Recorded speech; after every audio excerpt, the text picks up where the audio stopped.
आज मैं आपको 24 अगस्त 2001 की एक सच्ची घटना सुनाने जा रहा हूँ। यह कहानी है एक हवाई जहाज की जिसका नाम होता है एयर ट्रांजिट फ्लाइट 2236 और यह जहाज कनाडा के टोरंटो शहर से उड़ान भरता है और पुर्तगाल के लिस्बन शहर जाता है। काफ़ी दूरी है दोनों शहरों के बीच में और ऐसे उड़ानें अक्सर 6 से 7 घंटे का समय लेती है।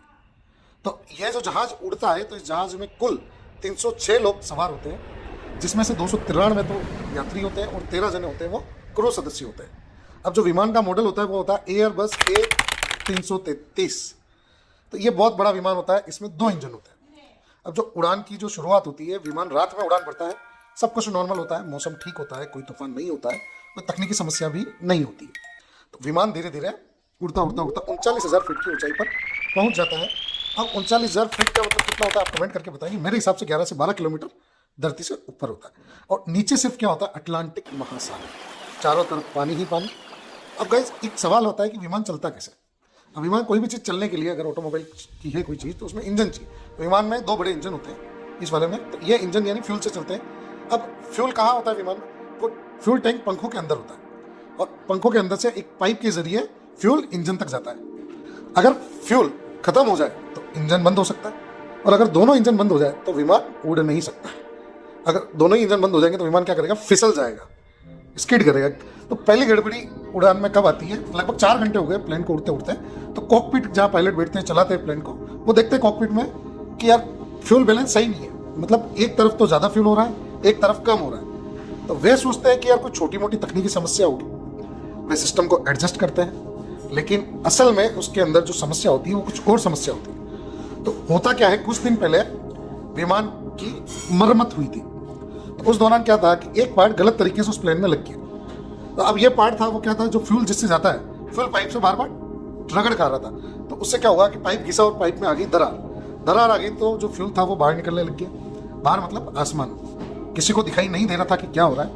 और 4-1 घंटे बीत चुके थे, पहला इंजन अचानक बंद हो गया फ्यूल खत्म होने से। उसमें फ्यूल रही, फ्यूल पहुंच ही नहीं रहा था वहां तक। फिर पायलट घोषणा करते हैं कि हम एक इंजन पर उड़ान जारी रखेंगे। कोई बात नहीं भाई, एक इंजन है हमारे पास। तो यह सामान्य आपात स्थिति होती है कि जब विमान एक इंजन पर उड़ता है, और उड़ भी सकता है, कोई इसमें दिक्कत की बात नहीं। लेकिन पायलट अभी भी नहीं जानते थे कि फ्यूल अभी भी लगातार लीक हो रहा है, क्योंकि जो पाइप था वहां से अभी भी निकल रहा था फ्यूल।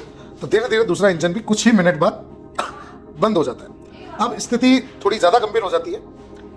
विमान 39,000 फीट पर होता है और दोनों इंजन बंद। विमान में कोई शक्ति नहीं, कोई पावर नहीं। अब विमान करे भी तो क्या करे, पायलट भी करे तो क्या करे। विमान अचानक नीचे गिरता नहीं है, वो ग्लाइड करता है, फिसलता है। जैसे कागज का हवाई जहाज हवा में फिसलता है, उसी तरह ये भी फिसलता है। लेकिन ये बहुत भारी होता है। भारी होता है तो क्या होता है, ये फिसलने के साथ साथ में नीचे आने लगता है। और जब नीचे आता है तो एक छोटी आपातकालीन टरबाइन उस प्लेन से निकलती है, जिसे रैम एयर टरबाइन कहते हैं। तो ये थोड़ी बिजली बनाती है। एक्चुअली क्या है कि उड़ नहीं रहा है, इंजन नहीं चल रहा है, तो उसमें क्या होगा कि बिजली नहीं बनेगी। तो जब वो नीचे स्किड करता है तो इमरजेंसी में इनके अंदर ये रखते हैं, रैम एयर टरबाइन कहते हैं उसको, और छोटी आपातकालीन टरबाइन कह सकते हैं आप उसको। तो ये थोड़ी थोड़ी बिजली बनाती है ताकि विमान के जो उपकरण है वो काम करे, जो जरूरी उपकरण है। अब पायलटों के सामने दिक्कत थी कि अब क्या करें। सबसे नज़दीकी ज़मीन थी, एक आइलैंड होता है, एजोरस द्वीप कहते हैं उसको, आइलैंड को। तो उसकी दूरी लगभग 120 किलोमीटर रही होगी वहाँ से। तो पायलट को बिना इंजन के 120 किलोमीटर उस आइलैंड पर पहुँचना होता है।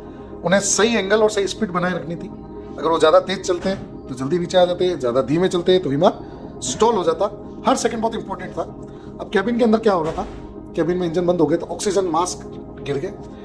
लोगों को स्थिति की पूरी जानकारी नहीं थी। कुछ लोग डर गए, कुछ लोग शांत रहे, लेकिन जो विमान के अंदर क्रू थे उन्होंने व्यवस्था को बनाए रखा।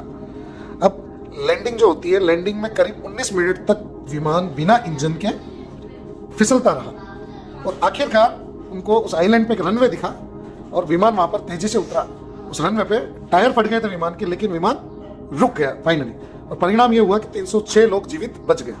कुछ लोगों को हल्की चोटें आई, लेकिन कोई मौत नहीं। अब जांच में क्या आया कि यार एक्चुअली में ऐसा हुआ क्या था। जांच में वही था, गलत पार्ट लग गया था उसमें, लेकिन जो लोग थे वो जिंदा बच गए। अब ये घटना क्यों खास है, ये इतिहास की सबसे लंबी इंजन रहित ग्लाइडिंग में से एक थी। इसे आज भी पायलट ट्रेनिंग में पढ़ाया जाता है। तो गाइस अंत में ये कहानी हमें यही सिखाती है कि एक छोटी गलती बड़ा खतरा बन सकती है। अगर वहाँ किस्मत खराब होती तो शायद वो 306 लोग जिंदा नहीं रहते, लेकिन सही प्रशिक्षण, शांत दिमाग और हिम्मत जान बचा सकती है। तो गाइज ये थी स्टोरी उस हवाई जहाज की, और thank you so much. Story अच्छी लगी हो तो आप शेयर करें साथियों के साथ। Thank you.